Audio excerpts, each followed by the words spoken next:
13ª parte, perfil profético del tiempo del fin, según Daniel.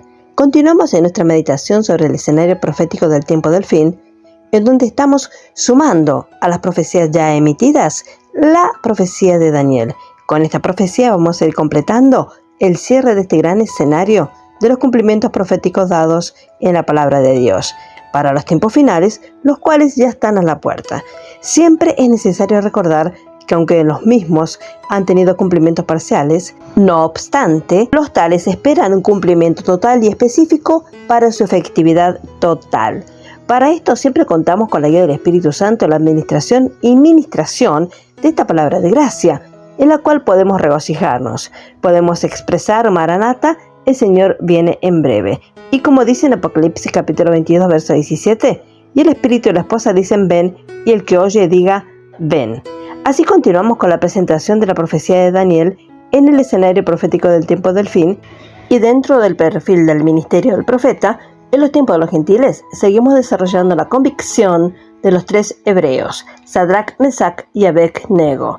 Estos hermosos hijos de un lugar y tribus de príncipes se levantan para la ocasión. Su respuesta es una maravilla de la sabiduría. Su comportamiento es excelente en todo sentido y concepto.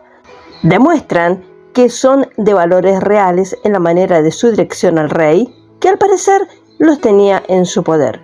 Pero no, en realidad, verdaderamente, no se admitirían esto último. Hay un mayor poder de decisión sobre los asuntos de los hombres y este es su Dios. Ellos están plenamente convencidos de que Dios los iba a librar de la mano de Nabucodonosor y más.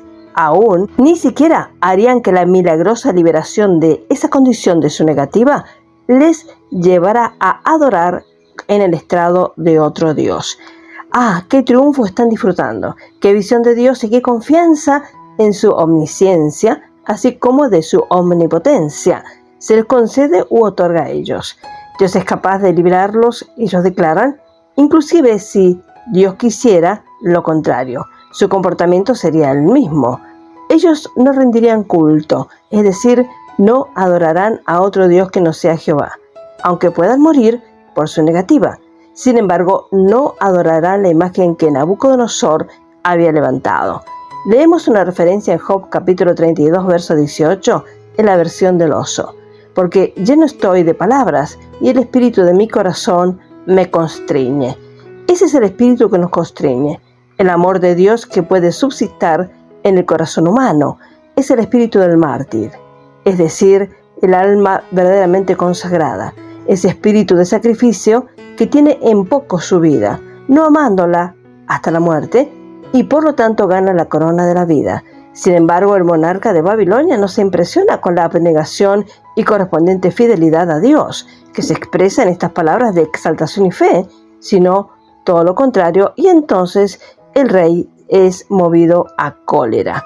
Pero veamos, la fe triunfa y cómo son percibidos los triunfos de esa plena confianza. Leemos los pasajes del capítulo 3 de Daniel, versículos 19 al 25. Entonces Nabucodonosor se llenó de ira y se demudó el aspecto de su rostro contra Sadrach, Mesach y Abed-Nego, y ordenó que el horno se calentase 7 veces más de lo acostumbrado. Verso 20. Y mandó a hombres muy vigorosos que tenían su ejército, que atasen a Sadrach, Mesach y Abed-Nego para echarlos en el horno de fuego ardiendo. Verso 21. Entonces estos varones fueron atados con sus manos, sus calzas, sus turbantes y sus vestidos, y fueron echados dentro del horno de fuego ardiendo. Verso 22. Y como la orden del rey era apremiante, y lo habían calentado mucho, la llama de fuego mató a aquellos que habían alzado a Sadrach, Mesach y Abed-Nego. Verso 23. Y los 3 varones, Sadrach, Mesach y Abed-Nego, cayeron atados dentro del horno de fuego ardiendo. Verso 24. Entonces el rey Nabucodonosor se espantó y se levantó apresuradamente y dijo a los de su consejo: ¿no echaron a 3 varones atados dentro del fuego? Ellos respondieron al rey: es verdad, oh rey. Verso 25. Y él dijo: he aquí, yo veo 4 varones sueltos, que se pasean en medio del fuego sin sufrir ningún daño, y el aspecto del cuarto es semejante a hijo de los dioses. En esto hay un récord y maravilloso registro. La razón del hombre se negaba a creer este relato inspirado. Estos 3 cautivos de Judá están en exposición. La atención de la corte de Babilonia está toda centrada sobre ellos. Incluso la imagen parece estar a un lado de la escena de la cual estamos narrando. Nabucodonosor era impotente. La presencia de tanto valor y coraje muestra su debilidad cuando cede o se rinde a la furia en su interior.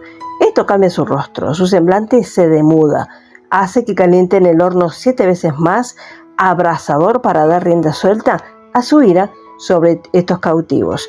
Pero Dios lo anula, vence, y los hombres poderosos que lo emiten, ellos mismos son devorados por las llamas.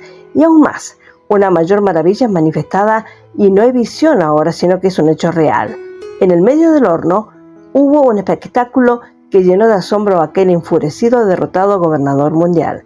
Los hombres que habían sido echados dentro del horno, que se los ven caminando sueltos en medio del fuego, y la maravilla de maravillas que puede observarse es que hay 4 en el lugar de 3. Se levanta con prisa entonces y pregunta: ¿no echamos a estos 3 hombres en el medio del fuego? No puedo creer que a la vista de sus ojos. Él dice: he aquí que yo veo 4 varones. A la presencia del cuarto era el secreto de la preservación de los demás. El fuego no tenía poder sobre sus cuerpos, solo funcionó en beneficio para ellos, quemando todos sus vendajes con los que habían sido atados y dándoles libertad. Nabucodonosor, por otra parte, es el único que menciona al cuarto hombre como semejante al Hijo de Dios. ¿Dónde está el jactado poder de ese emperador mundial ahora? ¿Qué le ocurrió a toda la fuerza de su poderoso ejército y la fuerza de su gran imperio combinado cuando se enfrenta contra Dios? Solo unos momentos antes, estos hombres parecieron los hombres más dignos de conmiseración de su reino. Ellos no parecen tener la más mínima posibilidad en el mundo. Todo estaba en contra de ellos, indefensos, solos en cuanto a lo visible. Sin embargo, eran fieles a Jehová. Ellos entregaron sus cuerpos a las llamas en vez de ser falsos a su Dios, y Él no los abandonará. No, desde luego, ellos apagaron o calmaron la violencia del fuego por su poder. Pobre hombre insignificante que es atrapado en su propia astucia, en el mismo acto de exaltación de sí mismo, como Dios es encontrado que solo, simplemente es un hombre, y Él es humillado hasta el polvo. Dios ha derramado descrédito, humillación sobre todo su orgullo, y se muestra a sí mismo ser el verdadero soberano, dueño de Nabucodonosor y todo su imperio confederado. Podemos ver la significativa enseñanza típica en esta escena. Oh, qué maravillosa representación de las escenas del tiempo del fin que tenemos en esta narración, como ha sido dado a entender. Nabucodonosor se encuentra aquí como un tipo del anticristo, el cual, controlado, inspirado y lleno por el diablo, hará un decreto por el que todos los hombres deben adorar a su imagen. Además, todos aquellos que se nieguen serán concisamente tratados, al igual como en el caso de los 3 hebreos cautivos vistos aquí en nuestra narrativa. Esto será el momento de la gran tribulación, la angustia o la aflicción de Jacob, que está realmente figurada aquí. Pueden leer en Jeremías capítulo 30, verso 7. El último gran rey gentil empleará toda la autoridad de su gobierno para hacer cumplir lo que los hombres llamarán la religión del día. Pero Dios estará sobre el escenario, como lo estuvo aquí en este caso de la narrativa, y milagrosamente liberará a su pueblo, aunque habrá algunos que serán destruidos. Sin embargo, en algunos casos su resurrección seguirá inmediatamente. Pueden leer en Apocalipsis capítulo 11. Y la razón de que Daniel nos encuentra en este capítulo tiene un carácter representativo aquí, porque está figurando a la iglesia, el pueblo celestial, que en el momento figurado estará ausente de la tierra y presente con el Señor. Daniel 3:28 leemos esta cita.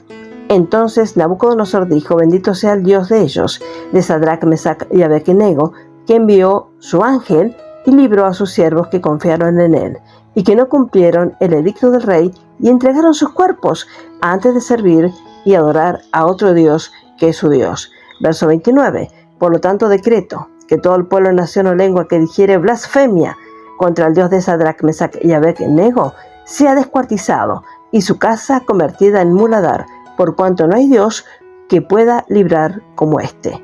¡Oh, qué victoria! Vemos que cambio ha sido forjado en Nabucodonosor. Aquí él no es tipo del anticristo, aquel que nunca se arrepiente, sino más bien de los otros líderes nacionales que estarán en la tierra cuando Jesucristo, el Hijo de Dios, aparezca en la ayuda de su propio pueblo Israel. Note el lenguaje del gran rey. ¿Qué diferencia con sus palabras a los judíos cautivos antes de que fueran echados en el horno? Que tan rápido es el hombre derribado y abatido cuando Dios se levanta a sí mismo. Se les hace reconocer al Dios de estos hijos de Judá como siendo en verdad Dios. Veamos la lealtad a Dios que es recompensada. Recuerde que realmente Nabucodonosor ha desafiado a Dios por sus palabras anteriores. ¿Quién es ese Dios que os libre de mis manos? Y Jehová le mostró quién es Dios. Verdaderamente, y ahora el rey está convencido de que Jehová es el Dios de los hebreos y el cual es supremo. Ahora el rey está contrito y elogia al Dios de estos muchachos consagrados, el fiel Dios que vino en su ayuda, ya que ellos habían confiado en él.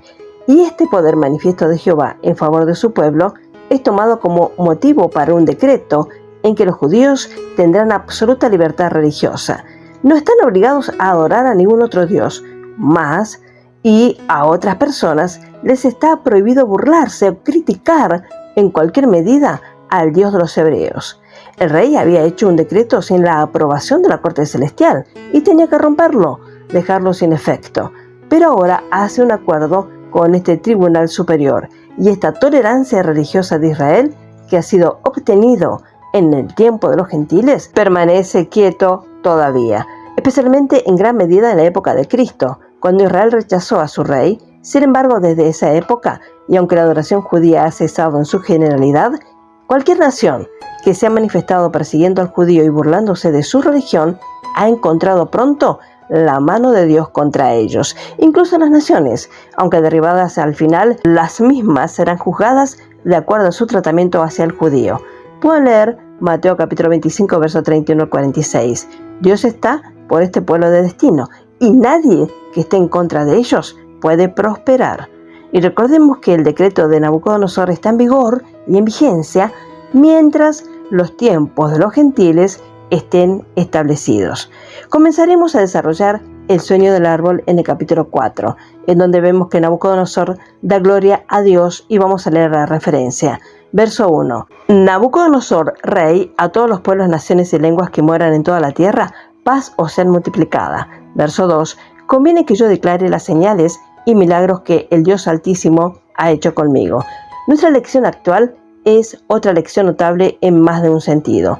El primer hecho impresionante y notable que se destaca en pronunciado relieve es que este es el testimonio personal del monarca más grande de su época.